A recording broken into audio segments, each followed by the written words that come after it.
السلام عليكم ورحمة الله وبركاته. أنا عيسى العطواني أحييكم وألتقي بكم وحلقة جديدة من برنامجكم الأسبوعي برنامج شباب دوت نت.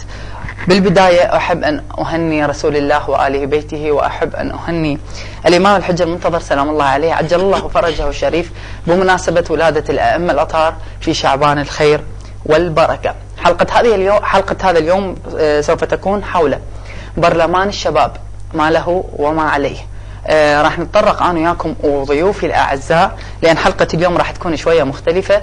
عندي ضيوف أعزاء علي وأصدقائي وزملائي في الاستوديو راح يكونون وياي حتى نناقش موضوع حلقة اليوم، معاناة الشباب وبرلمان شباب العراق ما له وما عليه. راح أرافقكم على مدى ساعة من الآن أنا وضيوفي، وراح تكون عندنا مداخلات واتصالات نسمع بها أصواتكم الحلوة، ونسمع أيضا بعض الزملاء من كركوك وبغداد والبصرة.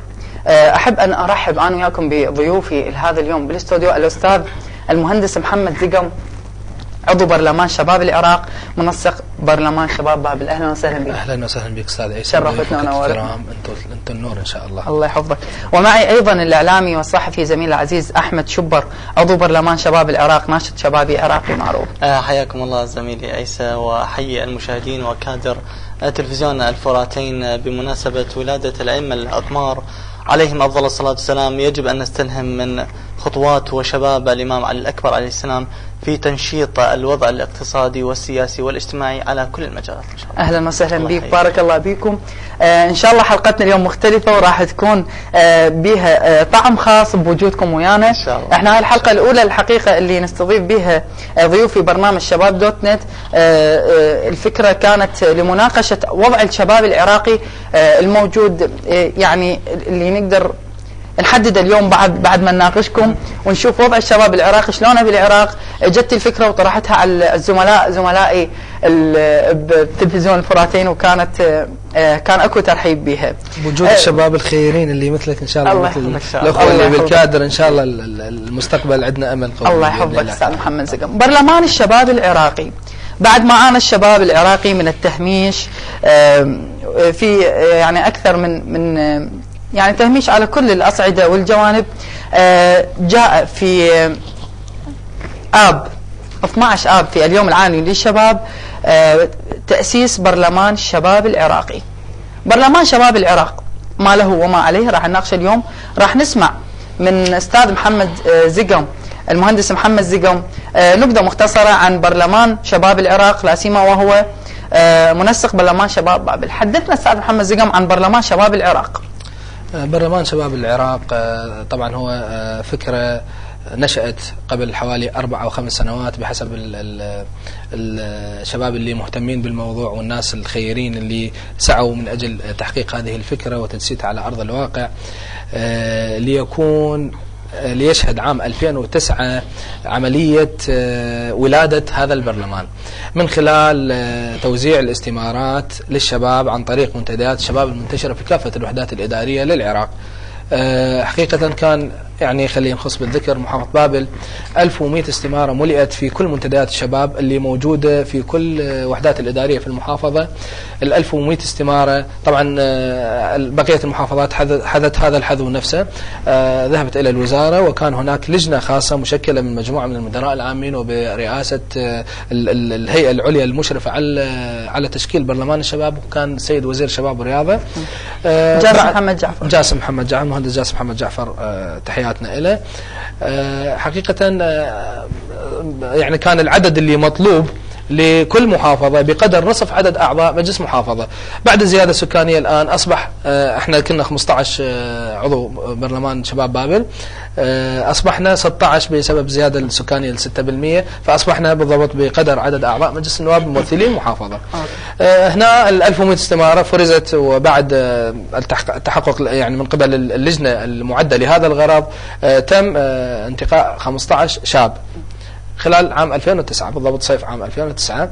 كان هناك مؤتمر عقد في ل9 محافظات في منتجع بابل بعد أن عقد مؤتمر أولي للست محافظات الأخرى ليكون مجموع المحافظات اللي مشاركة في برلمان شباب 15 محافظة، إذ أن إقليم كردستان لم يشارك في هذا الموضوع لأسباب أخرى قد يكون نتطرق لها في وقت لاحق. قبل أن نكمل كلامنا احنا عندنا تقرير راح ناخذه بعد قليل، بس أنت حكيت لنا عن برلمان الشباب وراح نكمل وياك. ما كملت لك، أنا أريد ثواني من وقتك لأجل إتمام القضية بعد نشوف التقرير، ولو يعني قد يكون برنامجكم لكن لابد أن نتم الكلام.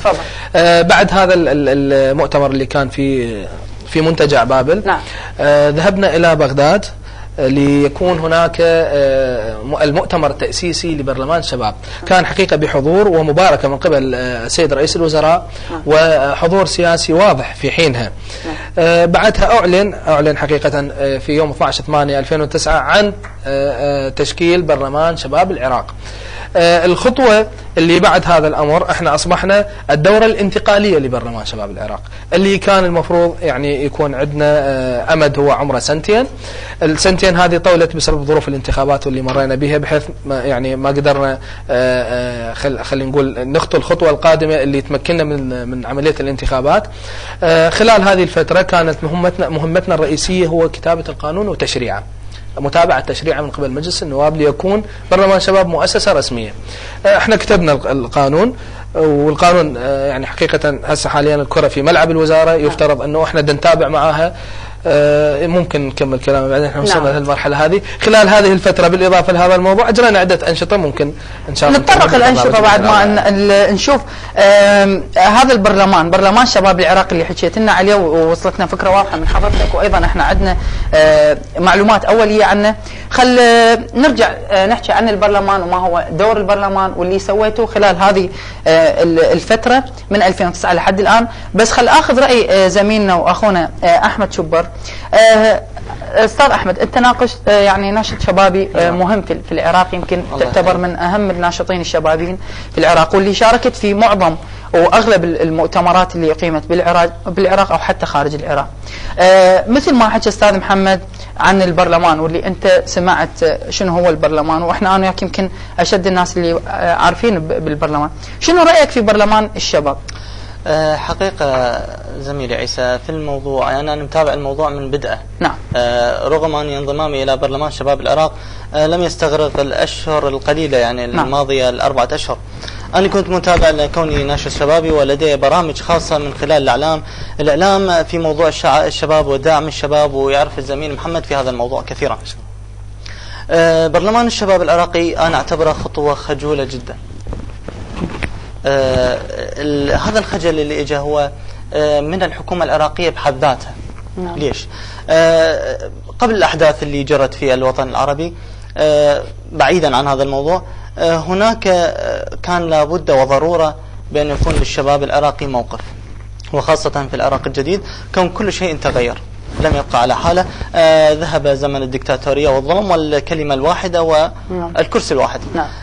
كان لابد للشباب أن يكون لهم موقف.